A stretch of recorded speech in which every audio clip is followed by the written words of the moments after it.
In the mid-20th century, American immigrant vineyard and farm workers endured low wages, poor working conditions, and minimal legal protections. These hardships prompted workers to organize and strike, culminating in the Delano Grape Strike of 1965. Leaders such as Larry Itlong and Cesar Chavez established nonviolent protests and boycotts, aiming to unionize the entire American grape industry.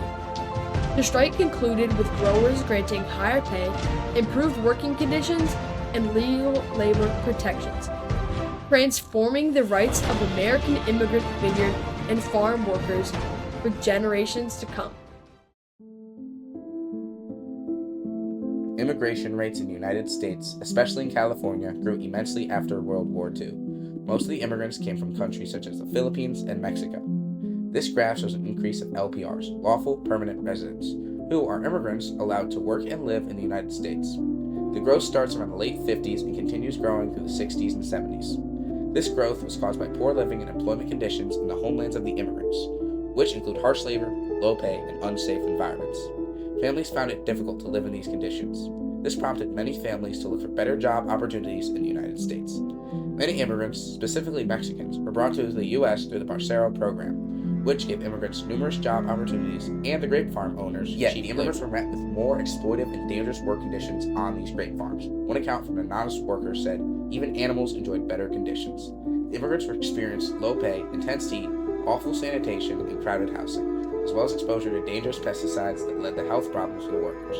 These health problems include blurred vision, headaches, skin rashes, vomiting, breathing problems, birth defects, and in some cases, death.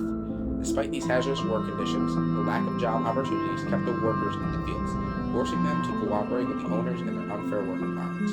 In addition, farm owners threatened to fire, deport, or physically assault the workers if they tried to act upon the conditions. Owners also used legal corruptions which would keep the workers obedient regardless.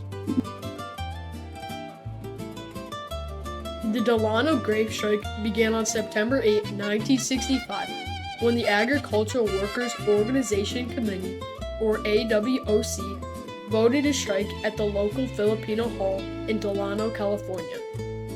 The vineyard workers' strike was an extremely risky move, as many lived in company housing and faced the possibility of sudden eviction. Furthermore, workers could easily be fired and replaced by substitute workers, often referred to as scabs.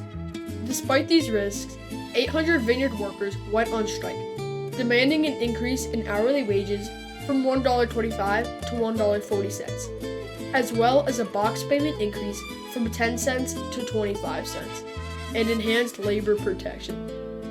Only 1 week later, the National Farm Workers Association, or NFWA, joined the strike. An unexpected move because the NFWA was primarily composed of Mexican workers, while the AWC was mainly Filipino. This alliance transformed the strike into a multiracial movement, drawing the attention of both vineyard workers and owners. As the strike gained momentum, leaders such as Larry Itlong and Cesar Chavez emerged. Itlong helped found and lead the AWC, advocating for better pay and respect for his fellow workers. Clearly seen in one of his most famous quotes, "Let's go. Don't be scared. I'll be in the front. Just follow me."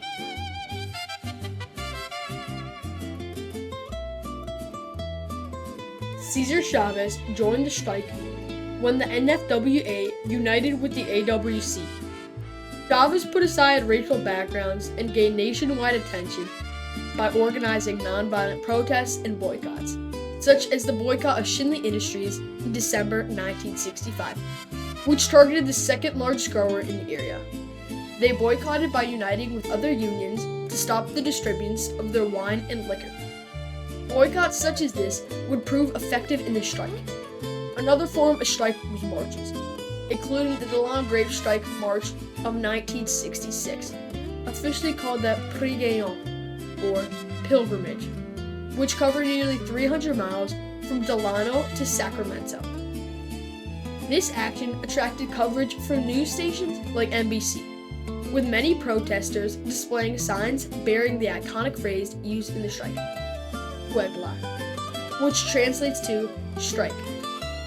In the same year, the AWOC and NFWA merged to become the UFW, United Farm Workers.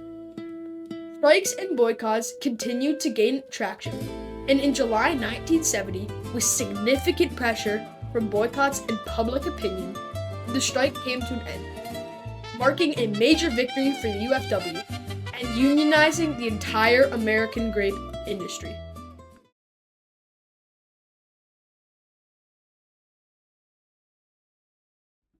During the Delano grape strike, perspectives and reactions formed from immigrant workers, vineyard owners, and government officials. Mexican and Filipino immigrant workers who participated in the Delano grape strikes expressed much dissatisfaction with their working conditions.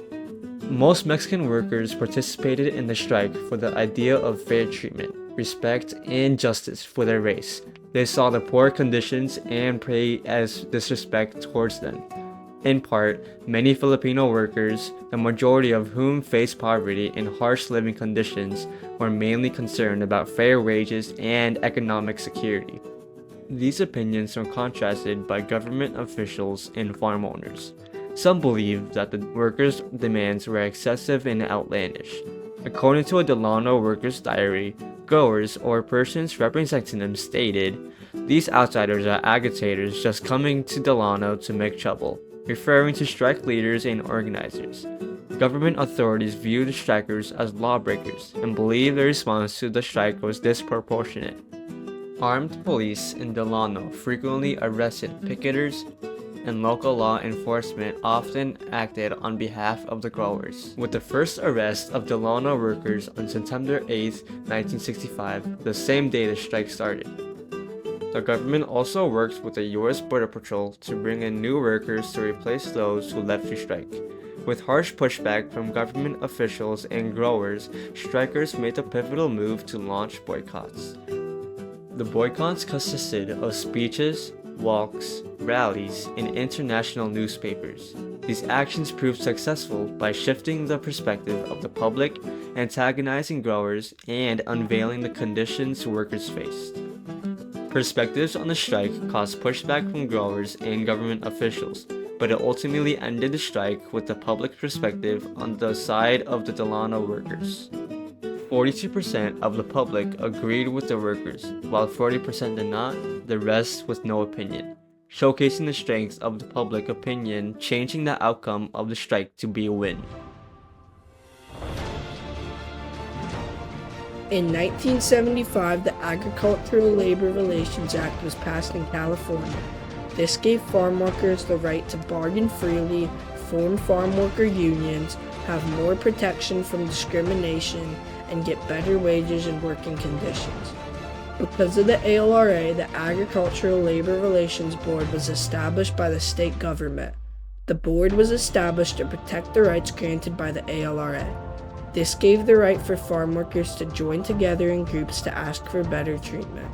Between 1975 and 1979, there was a significant increase in ALRB union certifications, which is official recognition by the state for farm worker unions being established.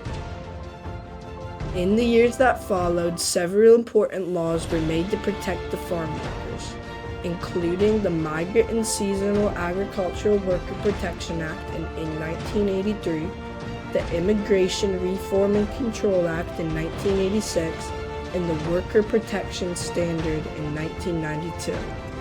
Even with the improvements and with all the acts that were passed, Hispanic farm workers continued to face racism in their daily lives, and their conditions and pay were not as good as their white counterparts.